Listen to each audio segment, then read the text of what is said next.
Salut à tous, c'est Pank de la chaîne, bienvenue sur cette vidéo qui aujourd'hui va parler de déni.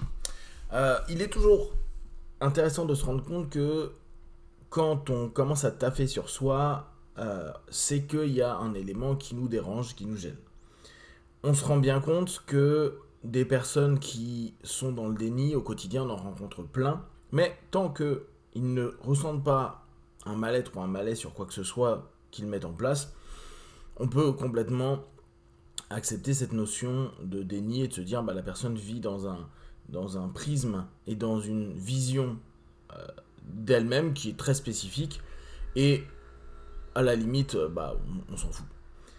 Maintenant, quand on est dans du développement personnel ou on est dans un cadre plus thérapeutique, entrer dans du déni est quelque chose qui est compliqué et comme on le dit parfois en coaching, la première étape est de se rendre compte qu'on sait qu'on ne sait pas, alors qu'au départ, on ne sait pas qu'on ne sait pas. On est vraiment dans le déni. Si déjà on arrive à se rendre compte qu'on sait qu'on ne sait pas, on commence à sortir un petit peu de cette idée de se dire je me connais. Le connais-toi toi-même prend du sens, mais souvent on a l'impression de se connaître soi-même, alors qu'en fait on ne sait pas, qu'on ne se connaît pas encore soi-même. Ça fait beaucoup dès le matin. Donc, prenez juste cette notion-là.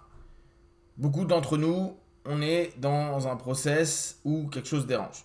Si cette chose dérange, on va chercher à avoir une solution. Or, on a une cartographie de nous faite par la projection qu'on a de nous-mêmes, l'idée qu'on a de nous-mêmes ou l'idéalisation qu'on a de nous-mêmes. Vous savez, ce que moi je nomme le self-idéal.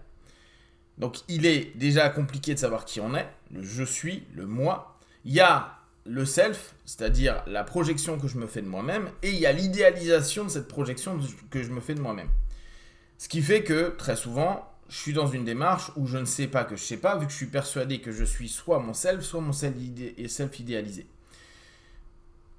Comment peut-on avancer si d'entrée, on ne vise pas la bonne chose? Je m'explique. On est d'accord que l'orientation d'accompagnement ou l'orientation du travail qu'on fait personnellement a un objectif. Je souhaite aller mieux vis-à-vis de ça, ou je souhaite m'orienter vers ceci ou cela.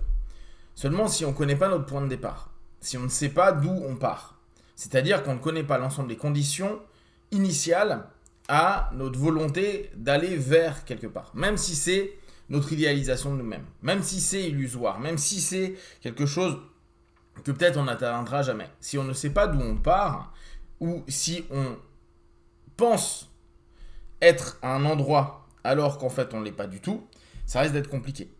Reprenez un GPS, si vous êtes persuadé d'être à Paris et donc que vous voulez aller à Londres ou que vous voulez aller en Russie en voiture, votre chemin il sera un peu différent du fait que si vous êtes à Agadir. Vous n'allez pas prendre le même chemin. Mais si vous êtes persuadé que vous êtes à un endroit alors que vous n'y êtes pas, même si votre objectif est toujours le même, le chemin risque d'être un peu compliqué et l'orientation risque d'être très compliquée, sachant que vous n'allez pas prendre les bonnes références. Donc là où vous pensez aller, votre GPS va vous donner quelque chose qui est complètement erroné. Et donc, forte chance que vous n'y arriviez pas et qu'en plus vous vous perdiez parce que rien de ce qui est proposé ne ressemble à ce que vous devriez avoir sur votre cartographie. À partir du moment où on est dans cette notion de recherche de soi, sortir du déni est quelque chose de premier, tout comme l'énergie. Est-ce que j'ai assez d'énergie pour aller dans un cheminement perso?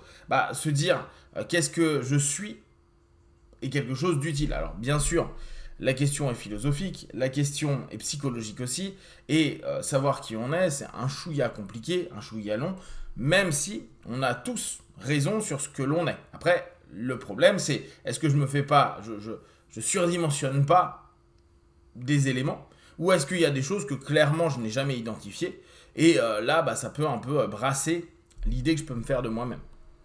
En tout cas, on a quand même une idée initiale. Alors c'est très rare que les personnes ne se connaissent pas du tout.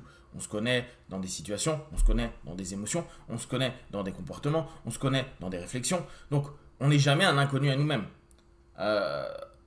Néanmoins, il y a des choses, vu qu'on ne s'est peut-être pas posé la question ou qu'on est persuadé au travers du filtre de notre vie que l'on est notre self ou notre idéalisation, bah il y a des moments où on est un peu en mismatch. Alors, il y a certains bouquins de dev perso qui aiment bien dire, demandez à vos amis ce qu'ils pensent de vous, ça vous donnera un peu une idée de qui vous êtes. Oui et non, parce que pensez bien que si nous on se connaît pas des masses, que on tente de vendre un self, c'est-à-dire la projection ou l'image qu'on a de nous-mêmes, et que eux bien sûr ont l'image qu'ils ont au travers de leur propre filtre, notre self et la rencontre entre les deux, ma projection de moi-même plus la projection que font mes amis, mes partenaires, etc. etc. Et à ce moment-là, il y a le self. Mais ils vont pas mieux savoir qui je suis intérieurement. Il faut pour cela aller dans une capacité à se dire, peut-être ce que je vais découvrir ne va pas du tout convenir à l'image que je me fais de moi, à l'ego que j'ai et à ce que je me suis vendu pendant des années. Néanmoins, à partir du moment où on commence à se dire, bon, il est possible que je sois un peu comme ça, c'est pas agréable, mais de facto, et c'est ça qui est amusant, c'est qu'intellectuellement, l'accepter est peut-être pas sympa, voire émotionnellement, c'est pas sympa, mais de facto, c'est ce que l'on est depuis super longtemps. Et c'est là où c'est assez drôle. Se dire, quand on prend conscience de certains trucs, il y a des moments où on dit, oh putain, c'est pas possible, je suis comme ça, mais en fait, on est déjà comme ça depuis super longtemps. C'est juste qu'on n'a pas vu qu'on était comme ça et que donc on n'a pas conscience qu'on est comme ça.